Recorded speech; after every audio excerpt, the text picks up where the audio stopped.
Et on va tout de suite écouter le président russe Vladimir Poutine sur l'antenne de France 24. Les participants et les invités du Forum économique international de Saint-Pétersbourg. C'est le 25e forum. C'est un moment difficile pour notre communauté internationale quand les systèmes économiques et leurs principes se trouvent sous menace.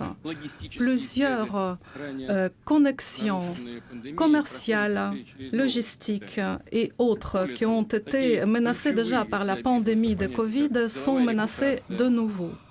Aujourd'hui, la réputation commerciale, le manque de confiance vis-à-vis des partenaires sont devenus réalité. Et nos partenaires, nos anciens partenaires l'ont fait au nom d'ambition et au nom d'illusions politiques. Aujourd'hui, je vous présenterai la vision de la Russie et de nos dirigeants sur la situation actuelle économique et sur les perspectives.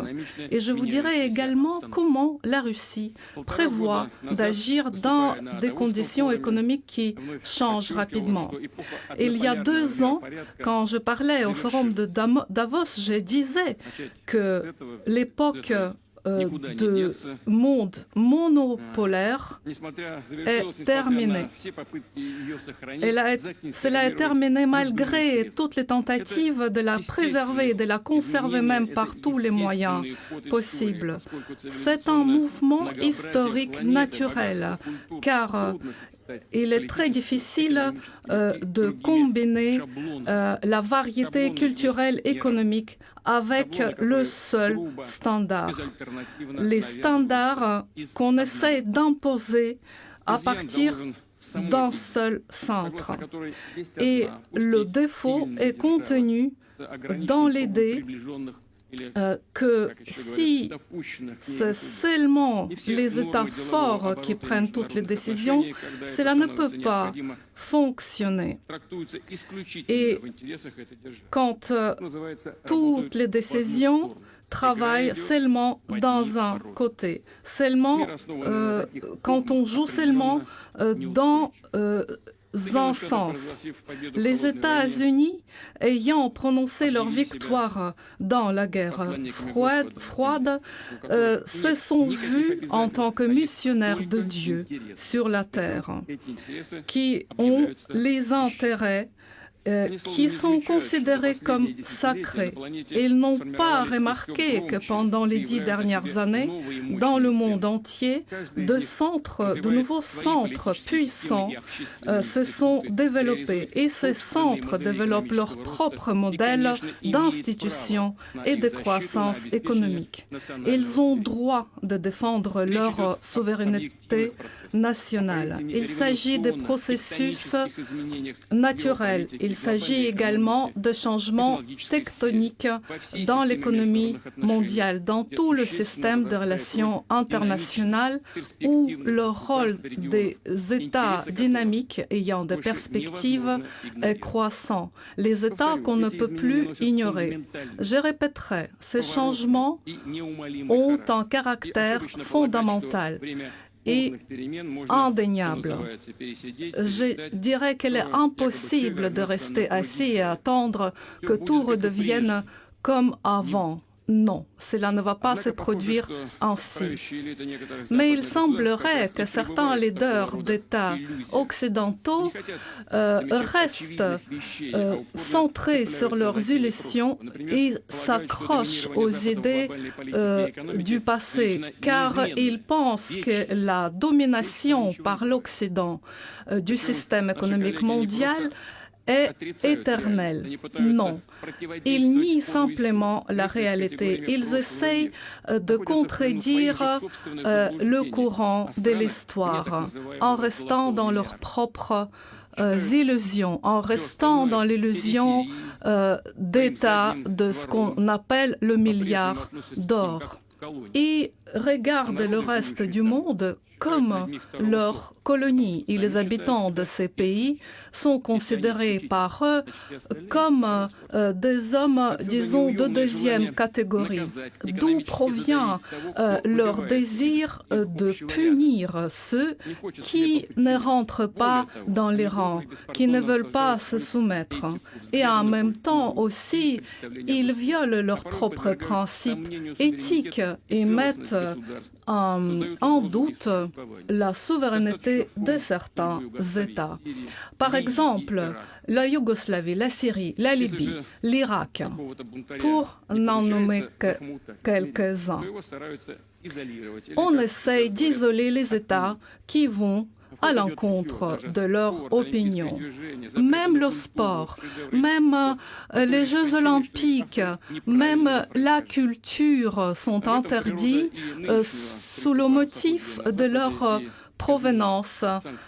Et cela va aussi pour les sanctions à l'égard de la Russie qui sont infondées et qui sont pas raisonnables. Leur rapidité est incroyable. Ces sanctions sont sans précédent. Ils veulent tout simplement faire s'écrouler l'économie russe. Ils essayent de frapper les finances, l'industrie et le niveau de vie des Russes. Mais ils n'y arrivent pas, c'est évident, ils n'y arrivent pas. Les entrepreneurs russes, les organes de pouvoir ont travaillé de façon unie. Les citoyens ont montré leur unité également. Nous avons réussi à stabiliser les marchés financiers, les marchés bancaires. Nous avons réinjecté des liquidités sur le marché. Nous avons assuré la stabilité des industries. Nous avons assuré les lieux de travail pour nos travailleurs. Et donc, les pronostics catastrophiques de ce printemps n'ont pas eu lieu. Mais nous comprenons d'où venaient ces prédictions concernant les cours de dollars qui allaient augmenter, les prédictions concernant l'écroulement de notre économie. C'était une tentative de faire pression psychologique sur notre milieu de business. Par ailleurs, certains de nos business et leurs dirigeants ont succombé à ce type de prédictions catastrophistes. Cependant, je voudrais souligner encore une fois que nous devons être honnêtes et extrêmement réalistes dans nos conclusions et nous devons croire en nos forces. C'est très important. Nous sommes des personnes fortes et nous pouvons faire face à n'importe quel défi, nous pouvons résoudre n'importe quelle tâche. L'histoire de plusieurs millénaires de notre pays le dit.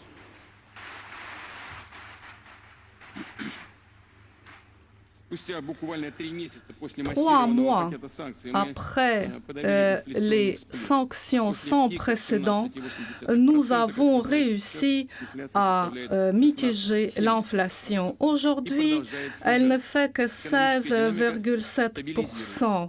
Et comme vous savez, notre situation économique se stabilise, nos finances sont stables. Je ferai quelques comparaisons avec d'autres régions.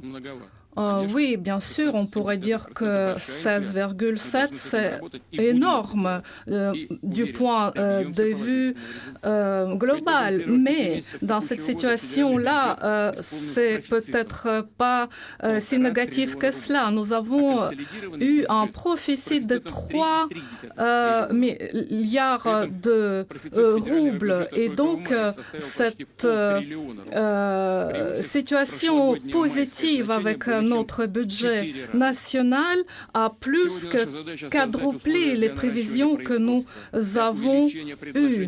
Donc nous avons eu la possibilité de reconstituer et refonder nos marchés internes. Je vous ai déjà dit, nous avons pris des mesures spécifiques et très ciblées pour réinjecter des liquidités dans l'activité de nos compagnies.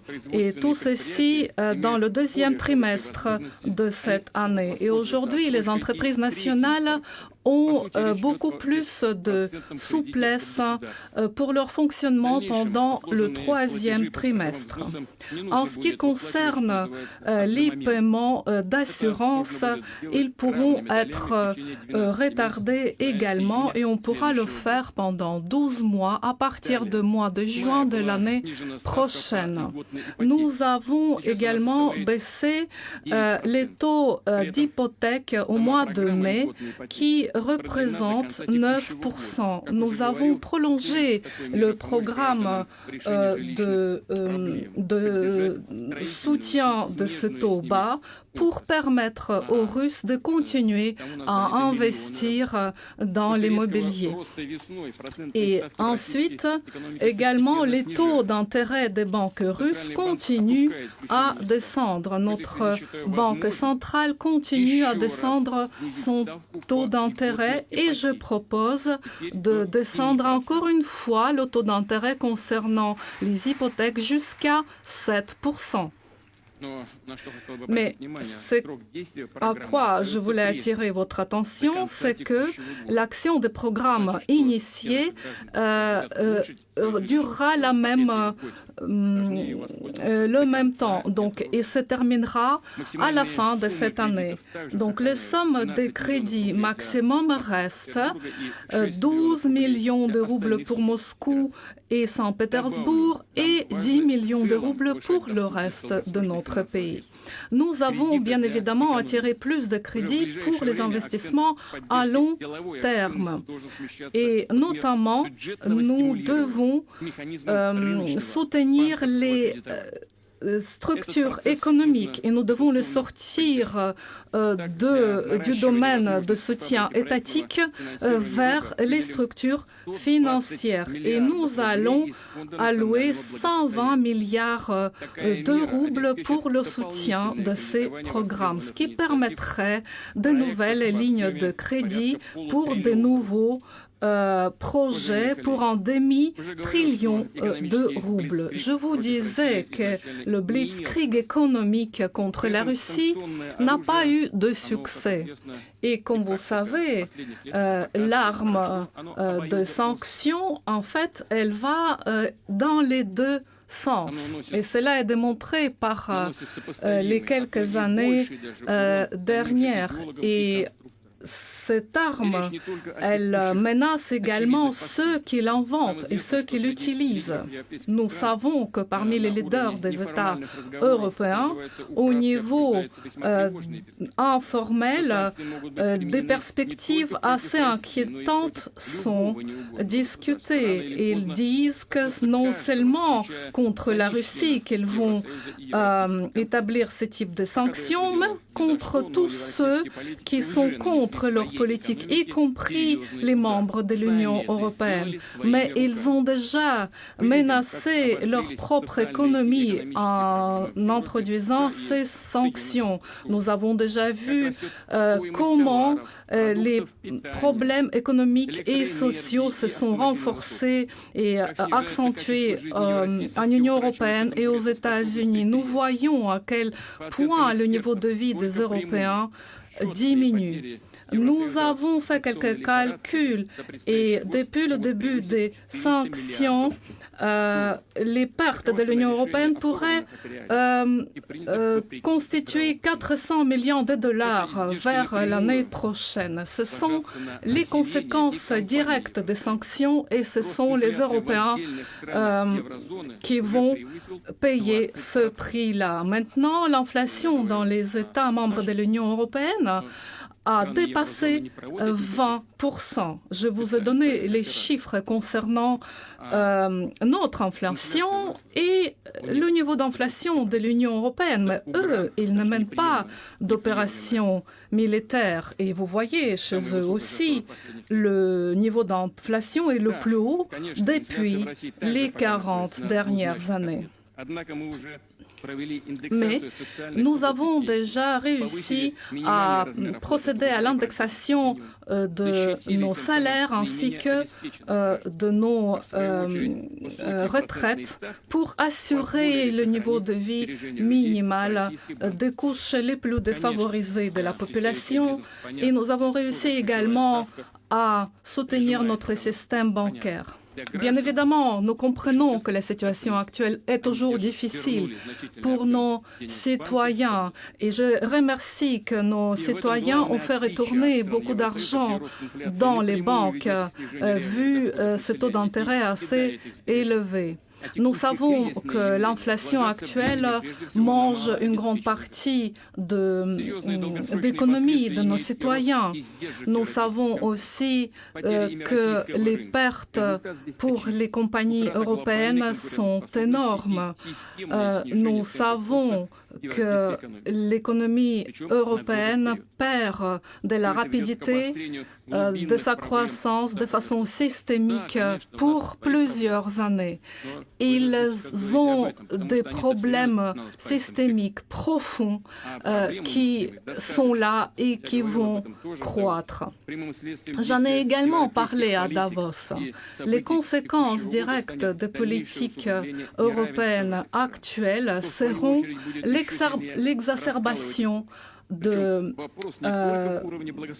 cassures, de fractures qui existent dans leur société et entre les différentes couches de leur société. Aujourd'hui, ces contradictions sont étouffées, mises sous le tapis. Mais quand on regarde ce qui se passe aujourd'hui en Europe, quelles sont les forces qui arrivent au pouvoir, c'est juste incroyable parce que en fait, ce sont comme des partis frères parce que on ne change que les participants, mais le sens des politiques ne change pas. On voit l'augmentation de courants populistes. On remarque la dégradation des élites qui pourrait entraîner leur changement. Aujourd'hui, nous voyons que les nouvelles formations rassemblent beaucoup aux anciennes. Donc, on peut faire semblant que tout se passe bien et que ce ne sont que le prix à payer pour l'unité ne servirait à rien. Aujourd'hui, l'Union européenne a perdu sa souveraineté économique et politique, d'autant plus qu'ils répondent aux demandes extérieures en menaçant leur propre business et leur propre économie. La situation actuelle et la situation économique actuelle difficile n'est pas le résultat de ces quelques derniers mois. Bien sûr que non. Ce n'est pas le résultat de l'opération militaire spéciale que la Russie mène dans le Donbass. Le dire, c'est vraiment déplacer la responsabilité ailleurs. En fait, la situation actuelle a été créée il y a bien longtemps. Le monde se trouve dans cette situation à cause de la politique du soi-disant G7 qui ont fait la politique d'accumulation de dettes pendant de nombreuses années, ce qui s'est encore aggravé pendant l'épidémie de coronavirus, encore en 2020, quand la demande et l'offre pour les services avaient diminué. Et on peut se demander quel est le rôle de l'opération spéciale au Donbass dans tout cela. Aucun, parce que tout simplement, les dirigeants des pays occidentaux ont commencé à imprimer de l'argent pour essayer de couvrir les déficits absolument incomparables. Pendant ces 2 dernières années, la masse d'argent aux États-Unis a augmenté de 38%. Cela fait 5,9 trillions de dollars. Et il y a que quelques pays dans le monde qui ont le PIB qui dépasse ce nombre. Et la masse d'argent en Union européenne a également augmenté, énormément augmenté, de 20% à peu près. Et j'entends de plus en plus dernièrement, et vous me pardonnerez parce que je n'aime pas faire beaucoup d'éloges à nous-mêmes. Mais en fait, les Occidentaux, ils disent, ils parlent de l'inflation de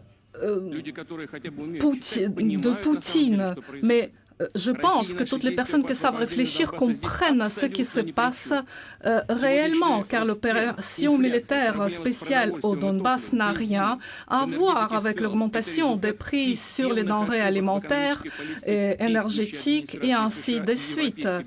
Cette situation est seulement la conséquence de graves erreurs dans la gestion des dirigeants des États-Unis et de l'Union européenne. Bien évidemment, notre opération militaire spéciale a joué un certain rôle dans ces processus, mais ces processus avaient déjà lieu et ce qui se passe aujourd'hui pour eux est une espèce de décharge pour dire qu'en fait ce ne sont pas eux qui sont responsables de l'utilisation de moyens financiers qui n'étaient pas gérés convenablement. Où sont allées ces centaines de milliers de notes de banque qui ont été imprimées? Personne ne voulait réfléchir quand ils l'ont fait. Aujourd'hui, ils voient qu'il ne leur reste que très peu. Si en 2019, l'importation aux États-Unis faisait 250 milliards de dollars par mois, aujourd'hui, cela fait 350 milliards de dollars. Il est très intéressant que l'augmentation a représenté 40%. Proportionnellement, cela correspond à l'augmentation de la masse d'argent imprimée qui a été observée pendant ces 2 dernières années, en fait, qui sont allées sur les marchés des pays tiers. Je voudrais aussi ajouter que les États-Unis étaient des fournisseurs importants de produits alimentaires sur les produits mondiaux. Ils étaient fiers de leur tradition d'agriculture, de fermiers, qui étaient par ailleurs exemplaires, même pour nous. Mais aujourd'hui, le rôle des États-Unis d'Amérique a changé de façon fondamentale parce qu'aujourd'hui, les États-Unis d'Amérique se sont transformés en importateurs purs et durs car ils achètent les denrées alimentaires dans le monde entier. Et ils continuent à augmenter leur importation. Mais la situation est encore plus flagrante dans les pays de l'Union européenne. Et ils ont créé actuellement une vague de pénurie et d'inflation pendant les 2 dernières années. Quasiment toutes les denrées ont augmenté dans le monde entier, les matières premières, mais surtout les produits alimentaires. Bien évidemment, les États-Unis et les pays de l'Europe occidentale continuent à importer, mais le saldo entre les importations et les exportations a changé car l'importation représente 13 milliards de plus que les exportations. Encore au mois de février de cette année, les index d'importation de produits alimentaires faisait 50%, tandis que l'indexation d'importation de tous les produits a plus que doublé. Pourquoi échanger les marchandises contre les dollars et les euros qui perdent de la valeur? Qu'est-ce qu'on peut faire? Et donc,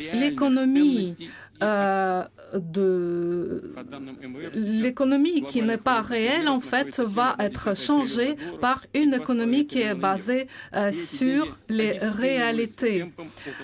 L'argent qui circule aujourd'hui perd de sa valeur de 8% par an, à peu près. D'autant plus, cet argent peut être confisqué ou volé. Si, par exemple, les États-Unis n'aiment pas quelque chose dans la politique d'un État ou d'un autre, il peut tout simplement le priver de cet argent. Car vous savez que plusieurs États gardent leur stock financier en dollars. Ce n'est qu'une analyse objective. Vous savez que dans les années qui viennent, nous allons commencer un mécanisme de conversion des monnaies existantes. Et les autres pays vont le faire.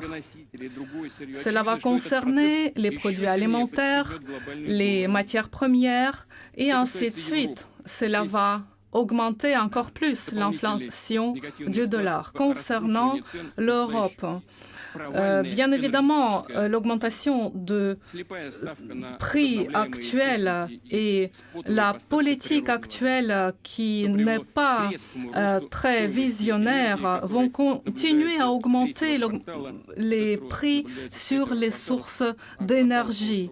Et cela va continuer. Je vais me répéter. Il y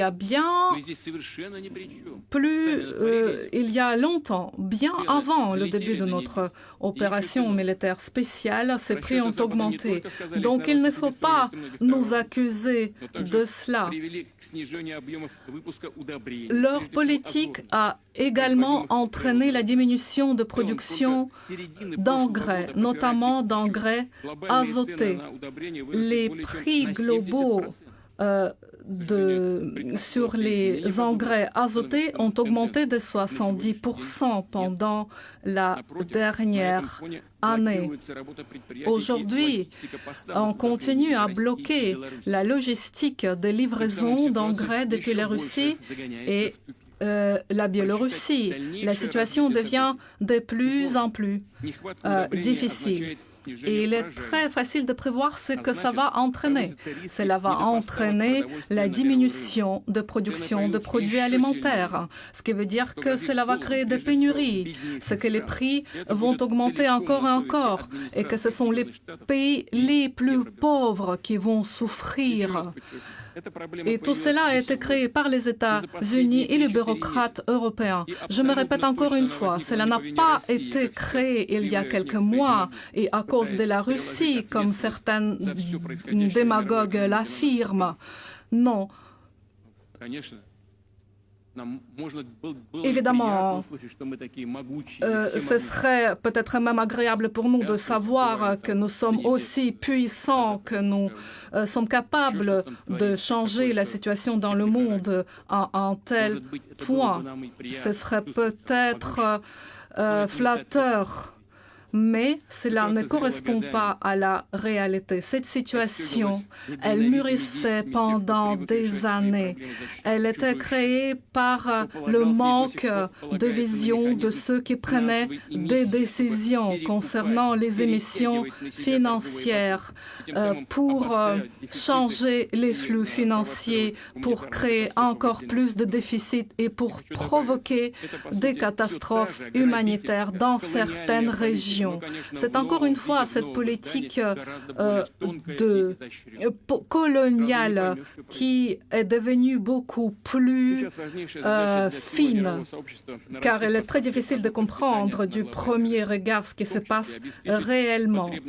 Aujourd'hui, il est très important d'assurer la survie des États qui sont dépendants de la production des autres pour leur propre survie. La Russie est capable d'assurer le nombre suffisant de denrées alimentaires et la quantité suffisante de denrées alimentaires pour notre marché intérieur, mais nous pouvons également augmenter les exportations. Nous allons exporter dans les pays qui ont le plus besoin de nourriture, là où il y a le risque de famine. Il s'agit des États africains et du Moyen-Orient. Mais bien évidemment, il y a des difficultés qui apparaissent et qui ne sont pas liées avec nos positions. Vous savez, les Américains ont introduit les sanctions, puis les Européens les ont commencées, et puis les Américains, en fait, ont changé d'avis parce qu'ils ont compris où cela allait mener, mais les Européens n'ont pas compris ce qui allait se passer. Mais nous comprenons que c'était pas intelligent, mais c'est très difficile maintenant pour eux de faire marche arrière. Reprenons. La Russie est prête à contribuer à la gestion et à l'équilibrage des marchés mondiaux et nous saluons bien évidemment l'ouverture au dialogue de nos collègues de l'ONU et à l'issue de ces pourparlers, nous allons peut-être pouvoir créer des conditions favorables pour l'équilibrage de la situation économique mondiale actuelle. Je ne peux pas ne pas toucher la question d'exportation ukrainienne des produits alimentaires ukrainiens sur les marchés mondiaux. Mais ce n'est pas nous qui avons miné les ports. Nous n'empêchons pas cette exportation-là. D'après les calculs américains, il s'agit de 6 millions de tonnes de blé, 5 millions de tonnes de maïs qui sont empêchés d'être exportés. Au niveau du marché mondial, ce n'est pas un nombre énorme. Et par ailleurs, vous pouvez le faire via la Biélorussie, via la Pologne, via la Roumanie. Il y a plusieurs façons d'exporter ces denrées. Donc, encore une fois, ce n'est pas de notre responsabilité, c'est de la responsabilité des pouvoirs qui sont en place à Kiev et ils doivent prendre ces décisions de façon indépendante. Bon, il y a une autre possibilité, c'est que ces blés servent de paiement pour la livraison des armes, ce qui serait très triste. Maintenant, les institutions internationales ne fonctionne pas correctement. C'était très difficile de conclure quelques accords que ce soit. Aujourd'hui, la décision de la Russie de mener cette opération militaire spéciale a été difficile, mais elle était indispensable. C'était la décision d'un pays souverain, et ce qui est d'ailleurs inscrit dans les statuts de l'ONU. Donc, la Russie voulait tout simplement défendre sa souveraineté. Vous savez que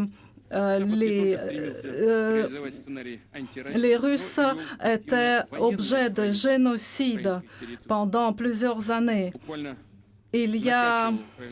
Vous savez que l'Occident ne faisait que augmenter la présence militaire sur le territoire ukrainien. Concernant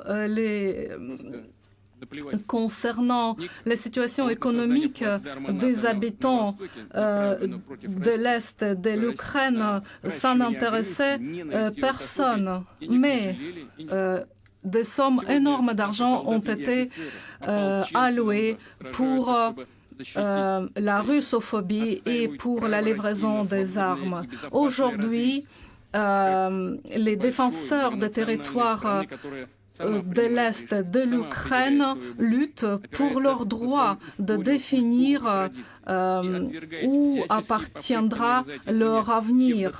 Ils luttent contre les pseudo-valeurs qu'on essaie de leur imposer.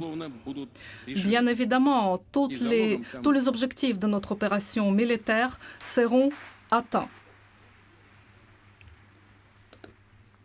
Et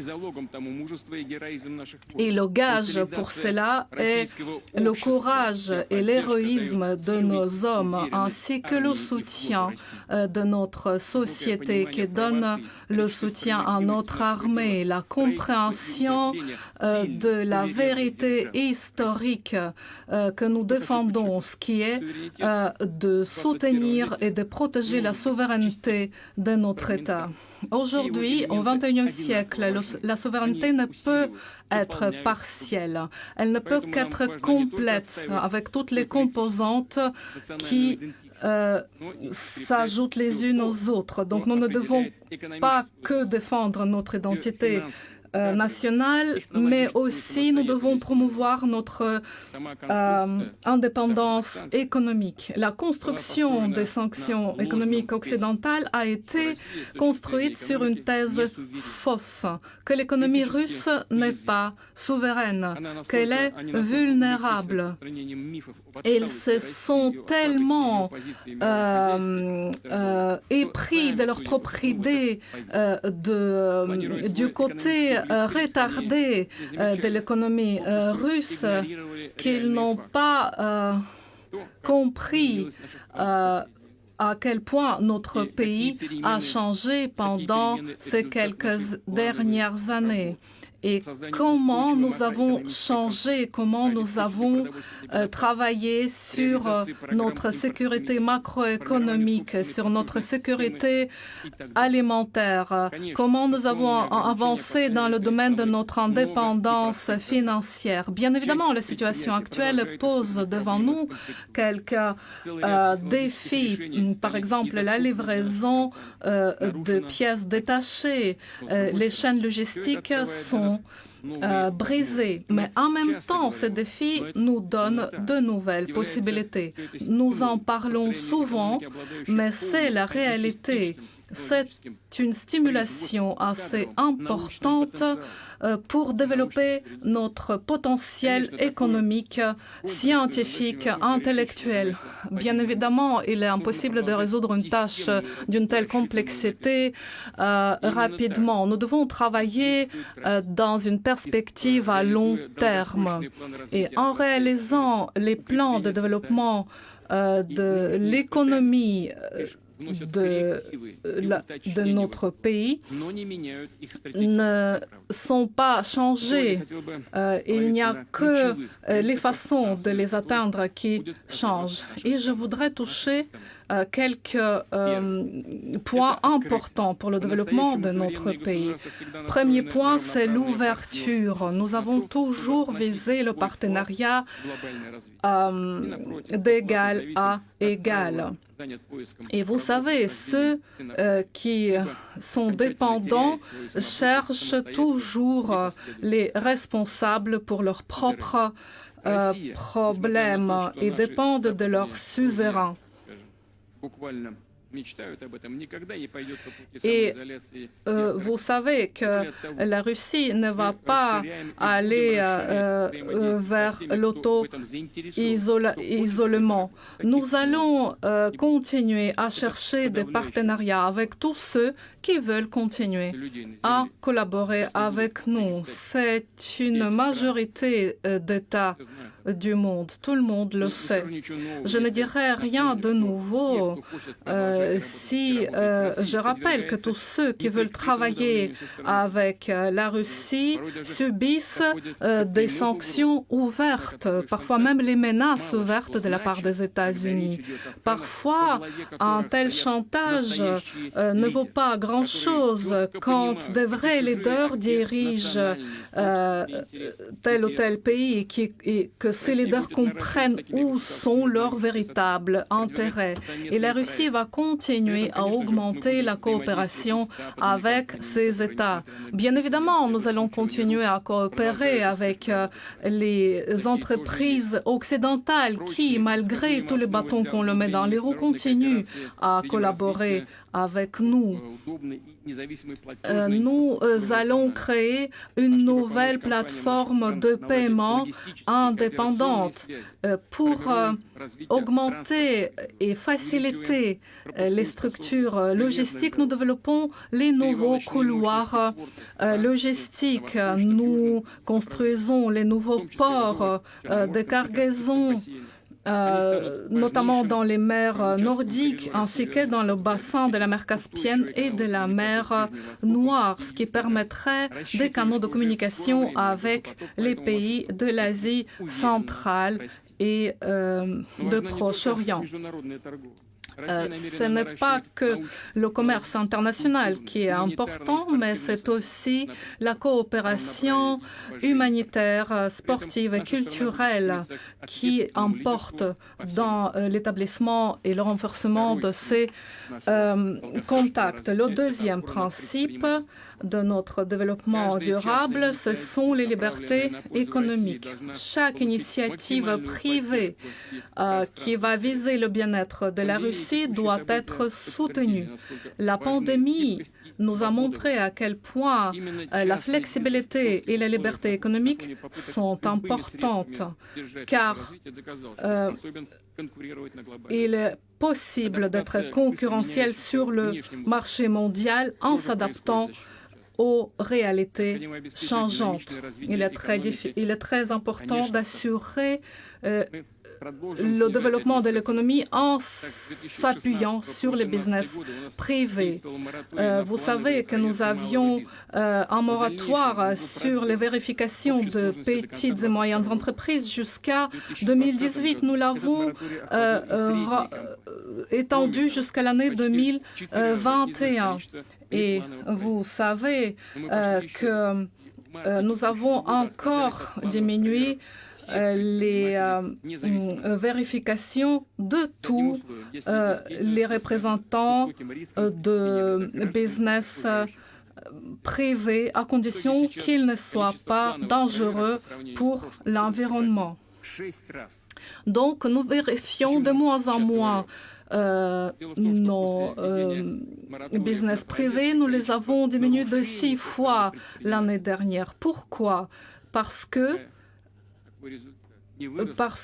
en fait, grâce à ce niveau de confiance que nous leur accordons, nos entreprises sont devenues beaucoup plus responsables. Cela montre que les entreprises russes sont devenues matures, responsables. Nous avons encore une motivation d'augmenter le niveau de confiance envers nos business. Et nous avons décidé tout simplement d'abolir le système de vérification de toutes les entreprises privées russes qui ne sont pas liées avec la menace potentielle à la santé.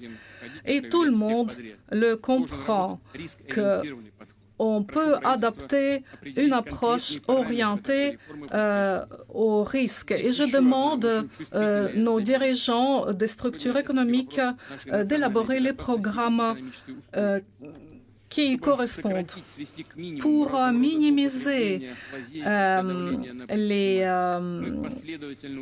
malversations et d'autres violations. Nous sommes en train de travailler sur les législations économiques et sur les articles du droit pénal relatifs à l'activité économique. Dans l'avenir le plus proche, nous allons adopter la législation et alléger la législation concernant les violations fiscales. En gros, nous devons, de façon prudente, mais de façon appuyée, décriminaliser les infractions économiques. C'est une question très délicate, car aujourd'hui, nous sommes face à un comportement illégitime de nos partenaires occidentaux et qui font en sorte à ce que les business russes sont obligés de ne pas respecter les accords. Mais nous comprenons bien qu'ils ne le font que parce qu'ils n'ont pas d'autre choix. Il est important de réfléchir aussi à assouplir les sanctions concernant les sanctions fiscales. Les législations doivent correspondre aux réalités.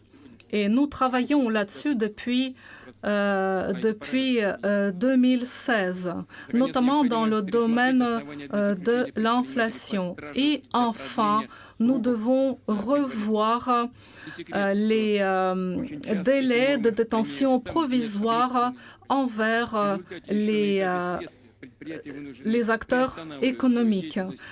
Quand les dirigeants sont en détention, les entreprises sont obligées d'arrêter leur activité. Plusieurs personnes perdent leur emploi. La réputation des entreprises sont menacées. Donc, je demande à tous les responsables de mettre fin à ces pratiques.